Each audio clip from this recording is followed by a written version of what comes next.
fatu ile nei fo itai au malo le soifua mania, alo mai o tala la Radio Samoa. I tala tamua, tutu whaatasi local board se luas fun malitasi au kilani, ma te e atu I fua ngai fōlinga mai. O I lātou nei o le awha atu muina le awa e se fulu fitu tesi ono miliona o le pāketi le aai.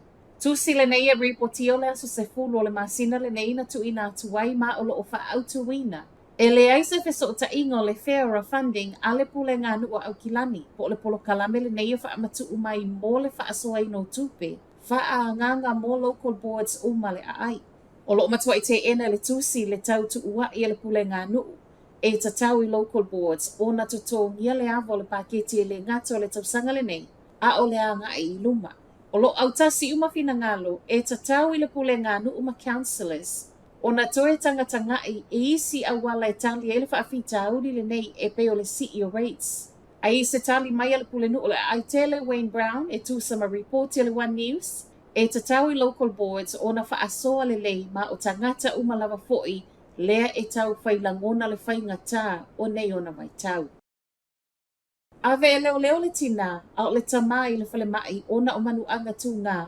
Ma fua mai se fe ese a inga na tūla I mai Penrose I au kilani le awa uri ana nafi. O Mount Smart Road I le te au le lima I le afiafi le wha apena ma waile ta ma mauna manu anga tu ngā. O le whale mai au kilani le ana wha ana tinati atu I ai. A o le tina luas fun ma le ono tausanga le wha ape le ma maole no fuanga na ma wai ma le mea na tupu ai. O le ana ave leo. O lo wha atali mo lianga whaia wha asanga I le tina o lo tau fia nei.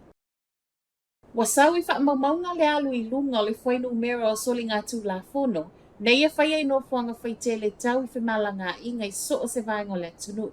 Reporti mai leo lo ta uaile nei si I tanga I le vao le lua afe lua tolu, ma le lua afe lua wha. Tolu afe lua se lau fitu sun ma le fitu na whaamawina I le tausanga ta aluai, e au fia I le whaau o manua o le ngaoi, ma le tale pifale. O whemalanga I ngā lauteli au kilani le e māua lunga I lava e peo na whaamawina I tutono o le lima tausanga. O Wellington e lo whaatu mawina le māua lunga I le isi si itanga se I vanga nā I kala I sete ma au kilani. O lo ta oto pea nei le pāle mene swinga whaau popo le tū la fono e tuu I ai teu ngā mō tangata nei e oso wha ia isi tangata whewa ai. Wha apea tangata ngā lulue e tutono o whemalanga I ngā lauteli. Ma liu le tangata na soa I le train la o loa I Ricardo I le afiafi ana nafi. O lewa ma liu na soa I le awala kolosi lata I Turnbull Thomas and Park. I le te au le lima I le afiafi. E tu whaatasia talo tai aulo o ngā lulue leo e sa ili le ainga o le ua ma liu. Ai I whaamauninga le Kiwi Rail o le ua ma liu na soa I Ness Street I le awala kolosi. Ma o le lava na iai whaeilo ilo ma pā o le awala kolosi e tu I le awanga. O le wato alua I ai tangata maali liu I New Zealand so ai trains I tutonu o le vai aso e tasi. Whai watu I talo le malanga al palemia o iai initia. Wa mai a whailoa I palemia o New Zealand Christopher Laxon ma le palemia o initia. Ma o pui ngā tau militeli leana mua I reportia mai le whailoa I ngana po le taimile a New Zealand.